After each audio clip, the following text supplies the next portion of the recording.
So what we want to do is want to play exactly what Stephen A. Smith had to say about Brandon Ingram yesterday. And then we're going to come back and really get into the meat and potatoes of this show. Take a listen to what he had to say here. Brandon Ingram.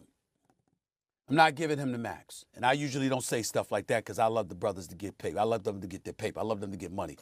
But let me just say this as diplomatically as I possibly can.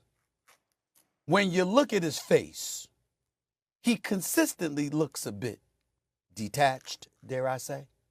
Just doesn't seem to be all there. And I'm going to leave it at that. Now, let me tell you something.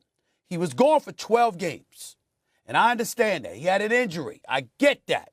And we know that Brandon Ingram is a big-time talent. We don't see it enough. We don't see it enough. And I look at him, physique looks the same, game looks the same, doesn't seem to be growing and evolving. That's hard to invest in. Remember, ladies and gentlemen, when people invest money in you, one part is because of your production. The other part is because they trust that you will continue to produce.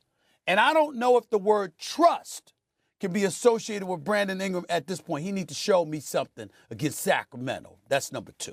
So you heard what he had to say. My first thoughts in hearing Stephen A. Smith say that is like, bro, son, you grimy, man. You kind of grimy for that one. It's important that I say that no one is perfect. It's important that I say that we all, from time to time, especially those of us talking in sports media, from time to time, we can have a gaffe. We can say the wrong thing. No one is perfect. I'm not perfect. The next guy isn't perfect. So there are going to be moments where we say the wrong thing, right? And I think that the mature thing to do is during those moments when you say something that's wrong, you apologize for. I remember the time, I believe it was a year ago, where LeBron was having some injury issues, and I was like, well, Shannon Sharp was lying, and then it turned out it wasn't that he wasn't lying. I did one of the shows where I was apologizing to Shannon Sharp publicly. I'm like, I apologize for saying that. I should not have said that. That was wrong, right? That was wrong of me. There was another time when I was going to Gilbert Arenas, and I took it personal, and then he responded, and I told him, first of all, it was 100% wrong on my part for crossing the line and going personal. I apologize. There's nothing wrong with that. When you're wrong, you're wrong.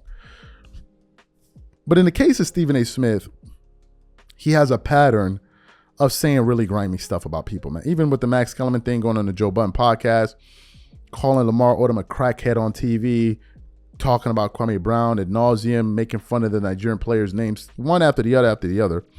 But in this particular instance, you're analyzing the game and you're looking towards the future. But in the case of the Pelicans, they're still going to play another game tomorrow night to secure the 8th spot.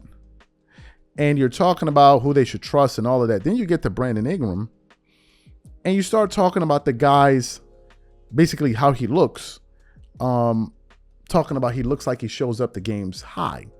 Now, I've seen Brandon Ingram 100 times. He seems like a sleepy-eyed dude. Has a thought ever crossed my mind? Probably. But is this something that I'm going to say? No. The reason why I'm not going to say it is because it adds absolutely nothing to a critical analysis. You're just dissing a dude for no damn reason. And to go that far, and you're talking about, oh, he doesn't deserve his money. It's not like as if we're talking about a Ben Simmons who has a chronic past of just showing up, stinking up the place, causing problems like the way he did in Philly and all of those. We're not talking about that. Somebody that was just belligerent, refused to show up to work. In cases like that, it is justified because the person is doing things that warrants it. But in the case of Brandon Ingram, the guy just didn't play. You know, and I listened to the coach at the end of the game talking about they were trying to ramp him up and all of that. Listen, I thought that was a little bit overboard, and I think that was unnecessary. Looking like he shows, what was the purpose of that? What did that add to the analysis? Nothing. Absolutely, positively nothing.